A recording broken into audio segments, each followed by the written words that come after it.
guys, welcome back to Circular Motion Problems with Physics in the Flesh, Satellites and Weightlessness, Part 3.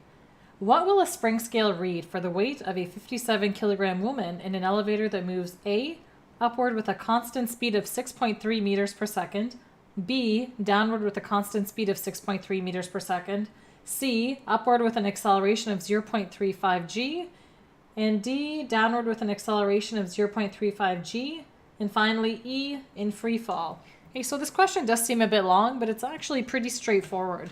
Okay, and the key to this problem is this. The scale measures normal force. Okay, a scale does not measure force of gravity.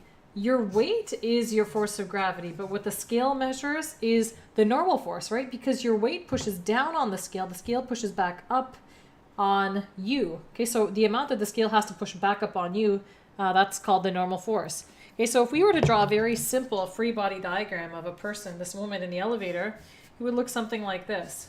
Okay, so here we go, and yes, I'm going to draw along here, stereotypically. So there's our woman in the elevator. We've got two forces acting on her. We've got the gravitational force, and we need some arms on her. Gravitational force going down, Fg, and we've got the normal force going up, Fn. Okay, so only two forces acting, and we're only working in the vertical direction. I'm not going to assign a positive direction just yet. When I go through different parts, I'll assign a positive direction as is necessary. Okay, so for part A, okay, so part A says upward with a constant speed of 6.3. And actually, if you notice, part B also says with a constant speed, just down. Okay, so here's the thing. A and B are both moving at constant speed. And what is special about constant speed is that acceleration is now 0. Okay, so if acceleration is 0, that means the net force is 0. Okay, and therefore the net force in the y direction, which is what we're dealing with, is 0. Okay, and if the only forces are Fn and Fg, therefore if the net force is 0, that means the two opposing forces must have equal magnitude, opposite direction.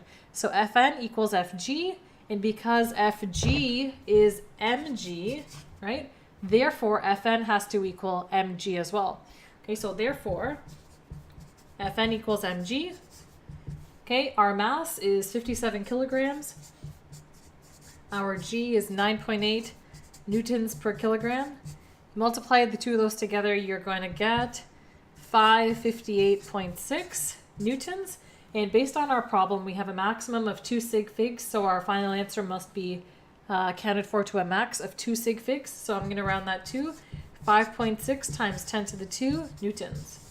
Okay, so that is what the spring scale is going to read. There's your answer for parts A and B. So that was nice. We just knocked off 2 birds with 1 stone.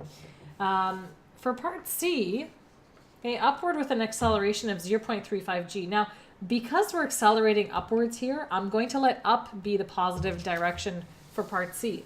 Okay, so here we go. Same free body diagram. You just make sure your forces are, they're given the right sign, positive or negative. Okay, so if acceleration is up, therefore the net force in the y direction is up, okay, which means I'm going to let the positive direction be up in this question. It's just going to make things a lot easier. Okay, so therefore, if I do my Newton's second law expression, F net y is now equal to Fn minus Fg. Okay, because normal force is going up, gravitational force is going down. Okay, so now F net y is ma. Okay, so ma is equal to Fn minus mg, which is Fg. Okay, now I'm going to rearrange for Fn because that's what I'm trying to find. I'm trying to find what the scale is going to read. To isolate for Fn, bring the minus mg to the left, making it positive mg. So ma plus mg is equal to Fn. And of course, you can just switch those two around so it looks better. Put the Fn on the left. And I'm going to do that and also factor out the mass at the same time. So Fn is equal to m bracket a plus g. So I'm just, simplifying it, making it look a bit nice there. Here we go. Let's plug in our numbers. So mass is 57 kilograms. My acceleration, I'm told, is 0.35 g's. And to that, I'm adding 1 g. Remember, when there's no number in front of that, that means there's a 1. Okay, so 0.35 G plus G, that's 1.35 G. Okay, and of course G is 9.8. So if you want to just plug everything in at once, 57 kilograms times 1.35 times 9.8 meters per second squared, or newtons per kilogram, same thing.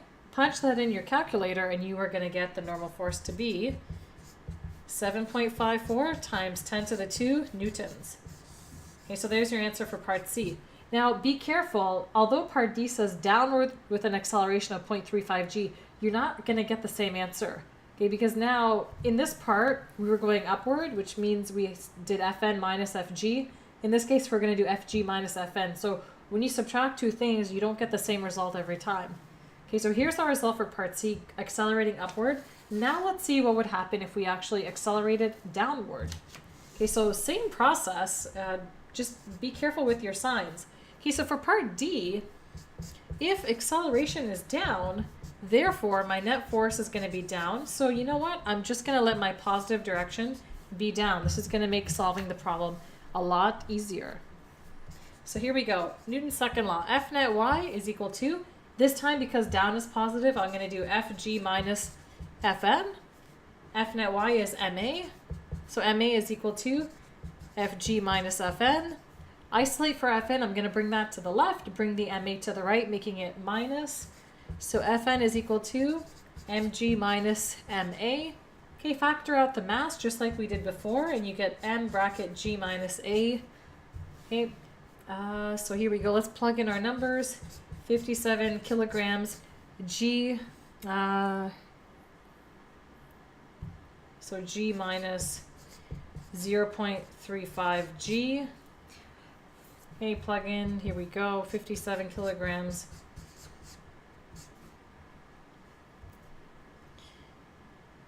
So 1 minus 1.35, you're going to get 0.65 g.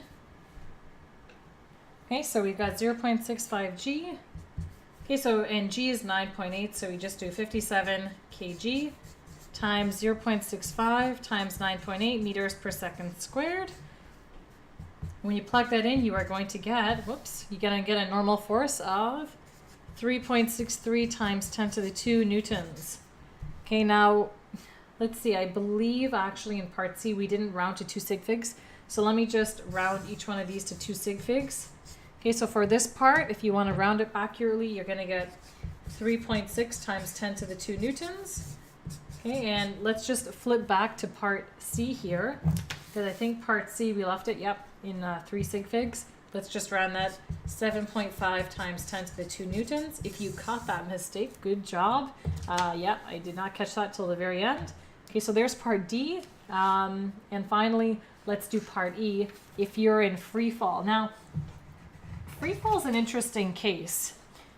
Okay, in free fall, you're essentially accelerating at the acceleration due to gravity. Okay, so in free fall, A is equal to G.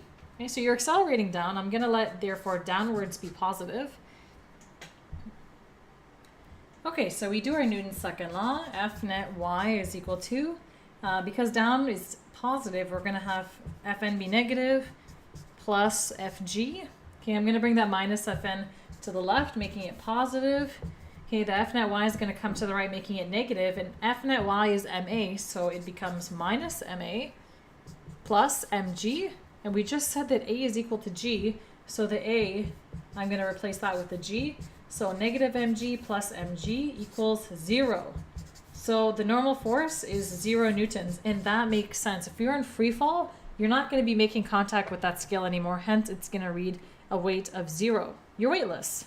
Hey guys, so that's it for this video. If you liked it, be sure to click that like button and subscribe to Physics in the Flesh so you never miss a video from me. Stay tuned next time for video 94.